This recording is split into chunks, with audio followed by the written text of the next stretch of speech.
Kwento ni Toto. Tuloy-tuloy lang ang kwento. Perfect! Okay, ito na. So, of course, nakita na natin one of our guest artists here today, Ashton Salvador. Joining us.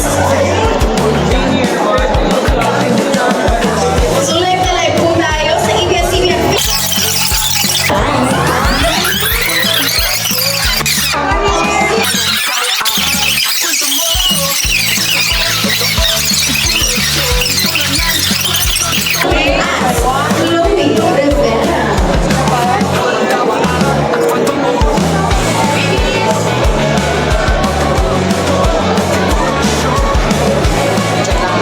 Thank you so much, Caleb and Kaylee. Very, very cute. Grabe. Aw. Thank you so much, Caleb and Kaylee. Okay.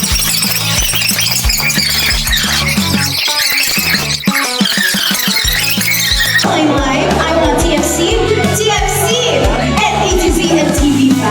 Again, presenting to you, JP Kapunan as Boy Ortega, Alice Medina, Norman Gonzalez.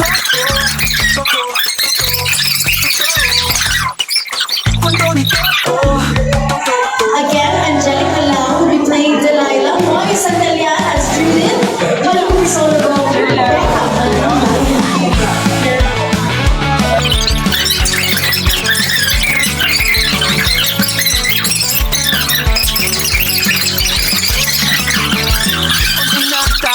So, we would like to, okay, let's have a group photo muna. The LA Santos, Jeremiah Lisbo, and Gerald Montes.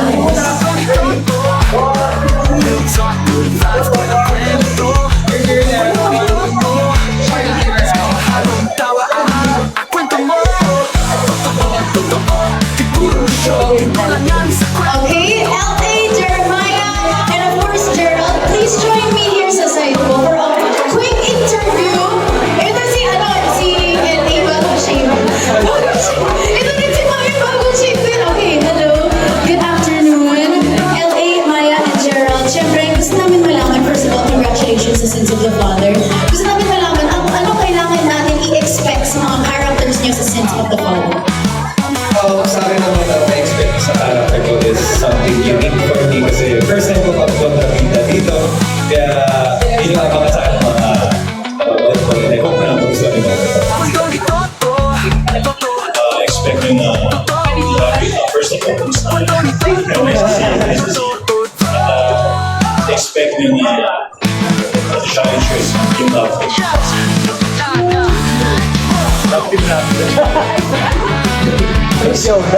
Expect nyo yung mga ina-expect nyo. Tapos, of course, it's my first, I think, big project with ABS-CBN. So, truly honored to be here, to be part of the cast, the main cast. And expect nyo na rin na malilito kayo kung sinong Gerald ba ang papanood nyo. Andun lang naman ang ating karakas. Maraming salamat sa time na yung Okay, so based sa ating interview, maraming first dito. First kontrabida, meron kang love team, Maya, dito sa show? Wala! Oh my gosh, first din! Na walang love team.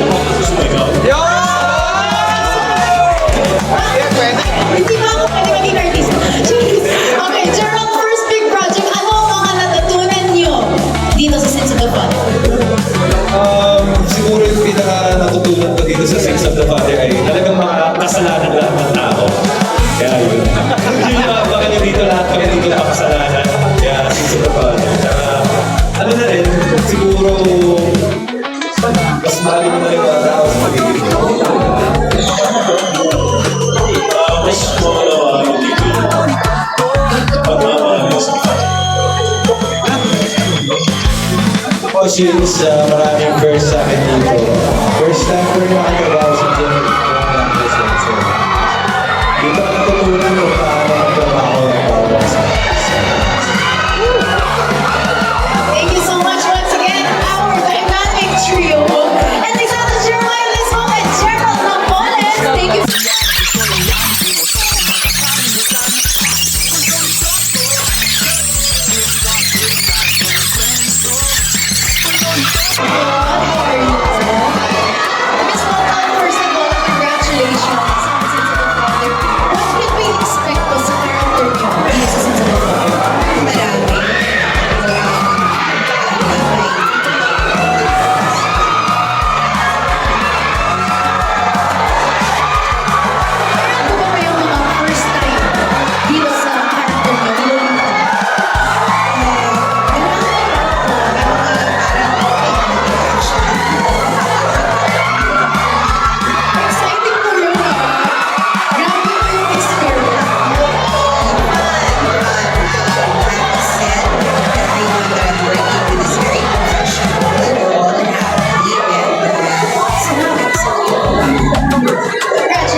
We're so sure you were to deliver your character.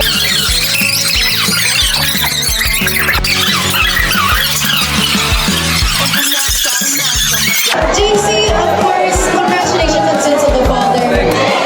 What can we expect sa character mo dito?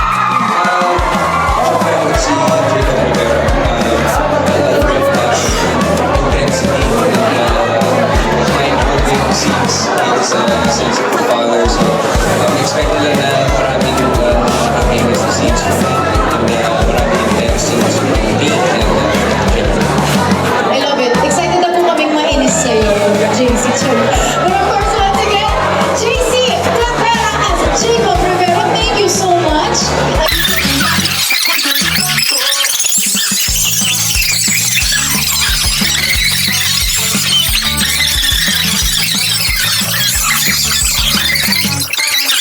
Portion with you guys. Of course, alam naman natin na you guys have had many movies, many teleseries together. Many na yun, of course.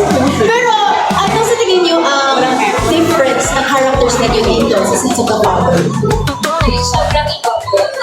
Dito talaga masasabi namin na napasok na namin ang mature area namin sa actors.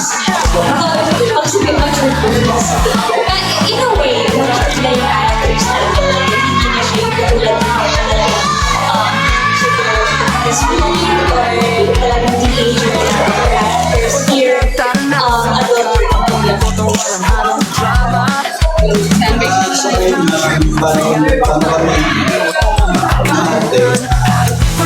Bago kami natutunan first half, tinatawag namin ang mga characters. So, yun yung pinagkaiba para sa kanya sa mga ginawa namin. Ang bato kahit na parang umakbang kami ulit ng panibagong genre kahit panibagong tactics, panibagong diskarte para Francet, of course, right after My Future You, diba, na very sweet and cute. Ngayon naman, medyo intense sa Sins of the Father. Ano ang biggest challenge ninyo as a love team? biggest challenge dito. Marami, ayaw namin masyadong sabihin kasi baka may mas-spoil na mga stories or scenes. Pero challenging siya in general. Kung paano kumilis characters namin, paano maglakad, pagsalita, paano pagkita namin, lahat yun. characterization ng talagang kunento sa amin kung ano magiging character na talagang pinakaral sa amin talagang dapat namin pagkalitaan at dapat namin pagkalitaan kasi it's for our good Makikita po natin yung the growth ng Francet, di ba? I love it. Thank you so much, Francet.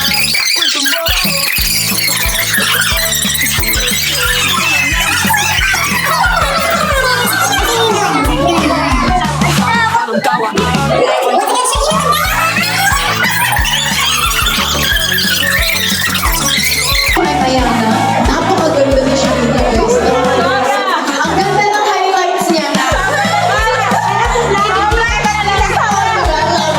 But of course, congratulations on Sins of the Father.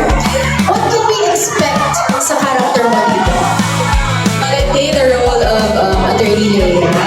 And alam niyo naman, lumaki ako sa harapan ninyong lahat. And whenever people would ask me kung meron akong role na hindi pa nagagampanan, parang in the past years, iniisip ko nagawa ko na lahat. But meron pala akong isang hindi nagawa, which is to be a lawyer. So this is my first time to portray being a lawyer. And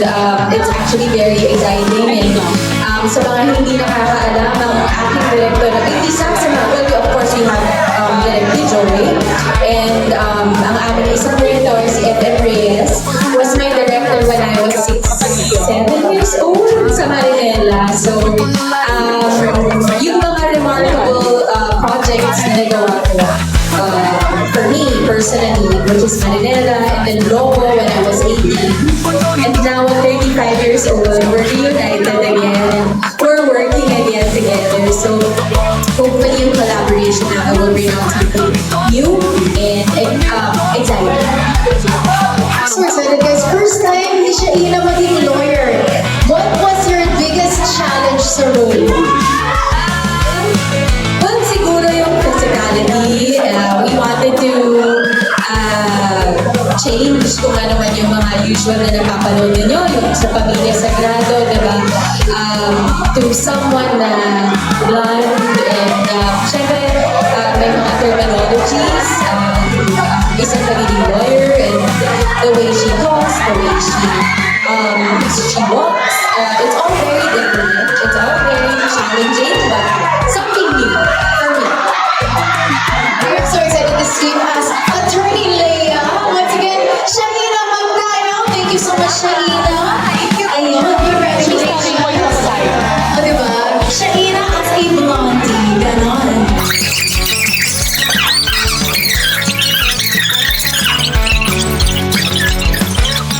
Hello, Jessie. Oh my gosh, I love. Yes, grabe ang ganda din. Shining, shimmering, splendid. Si Jessie. Yes, grabe. Thank you po. Remember her, oh diba? But of course, Jessie, first of all, welcome back sa screen. I know na, syempre, busy din si Jessie sa life niya with Peanuts. But of course, Jessie, congratulations, you're back. What can we expect from you dito sa Sins of the Father? Isang kakaibang Jessie Mendiola. Yeah. Actually, talaga itong role na to, sobrang kakaiba niya for me because yung past projects ko, hindi ko pala. I know sa aming romance, talagang mysterious si Agnes. Isa siya secretary.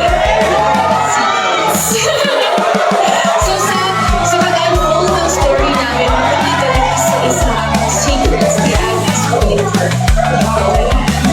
Guys, excited na ba tayo malaman yung mga secrets ni Exactly. But of course, Jessie, coming back into the big screen, or yes, sa lahat po ng screens dito sa mga kapamilya homes, what was the biggest challenge for you coming back? Kasi sobrang tagal kong nahihirap sa TV. Almost 6 years actually since my last TV show. And I'm very, very grateful to be able to see productions kasi talagang pinag-benefit sa doon. I'm just really happy to be able to show a different side. I really prepared for the role. I'm really grateful for the directors when I did it. Kasi talagang pinantayan nila yung akin. Kasi sabi ko na, almost 6 years na wala sa showbiz. Pero talagang sabi nila, no, you're doing great. I'm really, really excited for the We're so excited to see you as well, Jessie. Once again, congratulations on Sins of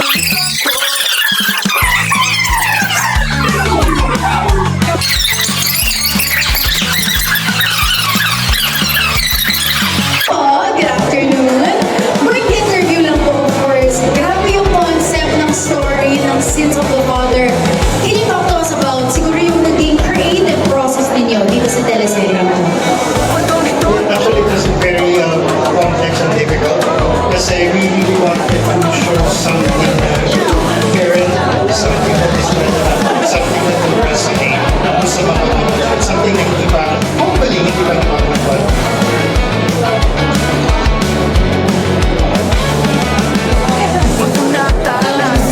I guess yung challenge ko talaga is show something different about it and as well make it relevant today. And of course, since madami din po yung characters na nakalagay, we have to make sure na magandang show and nababantayan ko yung drafts nilang lahat.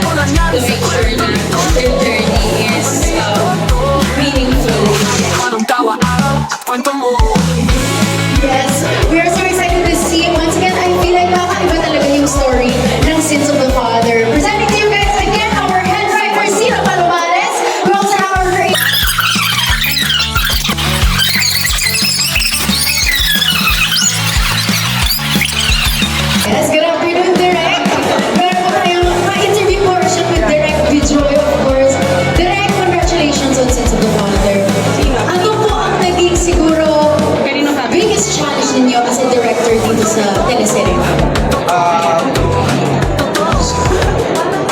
One of the biggest challenges now is because it's been a while since challenges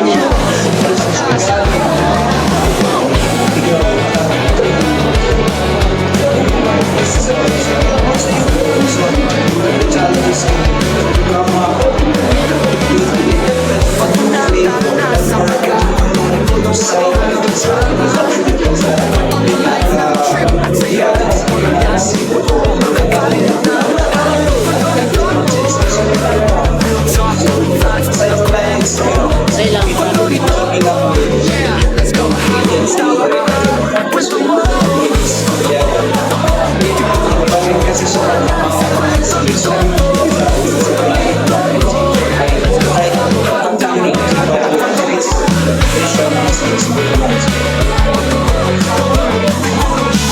Thank you so much, Derek. We are so excited to see your masterpiece come to life this June 23. Yes, once again, Derek Bijoy. Yes.